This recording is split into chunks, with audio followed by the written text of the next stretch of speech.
संभाजीनगर जिल्ह्यातील पाचोड परिसर मोसंबी उत्पादक परिसर म्हणून ओळखला जातो आणि या परिसरात शेतकरी मोठ्या संख्येने मोसंबीचंच उत्पादन घेतात। पण याच मोसंबी फळबागाला उन्हाच्या तीव्रतेचा मोठा फटका बसतोय। उन्हाळ्यामध्ये शिल्लकचं पाणी देऊनही फळं करपू लागलेली आहेत। फळांवर उन्हामुळे डाग पडू लागलेले आहेत, तर झाडालाच फळ वाळू लागलेलं आहे।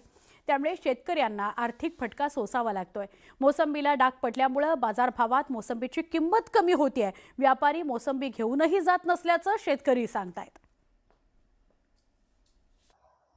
छत्रपती संभाजीनगरसह मराठवाड्यामध्ये तापमान वाढलंय आणि या वाढलेल्या तापमानाचा फटका शेतकऱ्यांना बसतोय। मी छत्रपती संभाजीनगरच्या आडूळ परिसरामध्ये मोसंबी बागेमध्ये आणि या मोसंबी बागेला उन्हाचा फटका बसलेला आपल्याला पाहायला मिळतोय। या पद्धतीचे जे मोसंबीचे फळ आहेत ते काळे पडतायत, लाल पडतायत आणि गळून देखील पडतायत। ही फळांची मोठी गळती या ठिकाणी होती आणि जास्त तापमानाचा हा फटका आपल्याला पाहायला मिळतोय।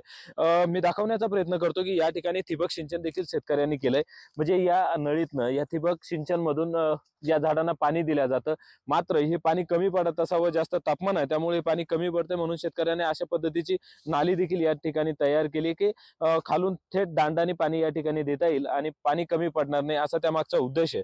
मात्र त्यानंतर देखील जास्त तापमान असल्यामुळं हे सगळे जे फळ आहेत ते आता गळून पडतायत, काळे पडतायत, वाळून जात आहेत। त्यामुळे शेतकरी अडचणीत सापडलाय। माझ्यासोबत शेतकरी आहेत, त्यांच्याकडनं जाणून घेण्याचा प्रयत्न करूया कशामुळे हा सगळा फळांचा नाश होतोय। हे टेम्परेचर ज्यादा वाढलं उन्हाचं, त्यामुळं नाश होऊ राहिलं ते। बरं, याआधी कधी असं झालं होतं? नाही, याच्यानंतर नव्हतं झालं, पण आता होऊ राहिलं ते उन्हानं। बरं, हा, किती किती तोटा होणार आहे या सगळ्यामुळे? किती आता अडचणीत येणार आहात? हे खूप तेलिया रोग त्याचा पडला ना तो। बरं, हा, तर ते अडचण येणारच त्याला। आता याला भाव पण मिळणार नाही? हा, भाव मिळणार नाही, व्यापारी घेत नाही त्याला।